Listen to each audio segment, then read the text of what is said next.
संवाददाता पीयूष पांडे जो कि सुनवाई के वक्त कोर्ट रूम में ही मौजूद थे, वो हमारे साथ जुड़ गए हैं। पीयूष, जरा तफसील से बताइए, सुप्रीम कोर्ट ने आज अपने आदेश में क्या कहा है, क्योंकि कई अहम बातें लगातार सामने आई हैं सुनवाई के दौरान और जब आदेश पढ़ा जा रहा था उस दौरान, जरा बताएं। बिल्कुल समीर, देखिए इस मामले में सुप्रीम कोर्ट ने ये स्पष्ट कर दिया है कि एक नेशनल टास्क फोर्स की जरूरत थी और नेशनल टास्क फोर्स का गठन कर दिया है जो 10 सदस्यीय होगी। और ये 10 सदस्यीय जो नेशनल टास्क फोर्स है विभिन्न पहलुओं पर विचार करेगी, क्योंकि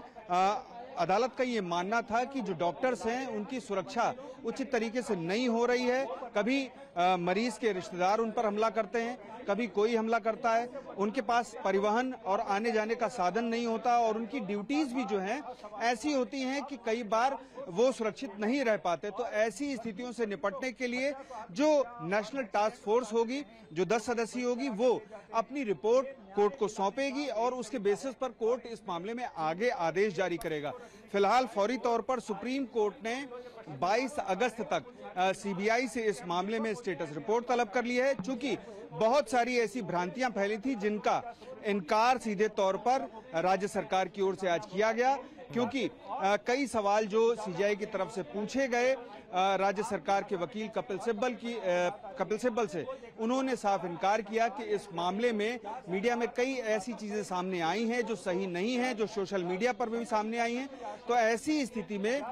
सीबीआई की ओर से स्टेटस रिपोर्ट तलब की गई है और सीबीआई की जो स्टेटस रिपोर्ट है वो 22 अगस्त तक सुप्रीम कोर्ट में दाखिल होगी। उसके बाद सुप्रीम कोर्ट इस मामले पर आगे सुनवाई करेगा। अहम बात यह है कि जो राष्ट्रीय बेसिकली नेशनल टास्क फोर्स है जो 10 सदस्यीय है, वो विभिन्न पहलुओं पर 12 विभिन्न पहलुओं पर विचार करेगा और उसके आधार पर अपनी रिपोर्ट तय करेगा कि देश भर में जो स्थितियां हैं, जो डॉक्टर्स हैं, नर्सेज हैं, पैरामेडिकल स्टाफ है, उनकी सुरक्षा है, उनके लिए सुविधाएं हैं और उनको किस तरह से और बेहतर तरीके से काम करने के लिए प्रेरित किया जा सकता है। ये सभी पहलू सुप्रीम कोर्ट ने अपने आदेश में लिखवाए हैं और सीधे तौर पर नेशनल टास्क फोर्स को इन बिंदुओं पर अपनी राय देने के लिए कहा है और ये 2 माह में रिपोर्ट तैयार करके नेशनल टास्क फोर्स को सुप्रीम कोर्ट को देनी होगी। अब देखना यह है कि सुप्रीम कोर्ट इस मामले में 22 अगस्त को जब सीबीआई की स्टेटस रिपोर्ट दाखिल कर दी जाएगी, तब आगे क्या इस मामले में रुख अपनाता है।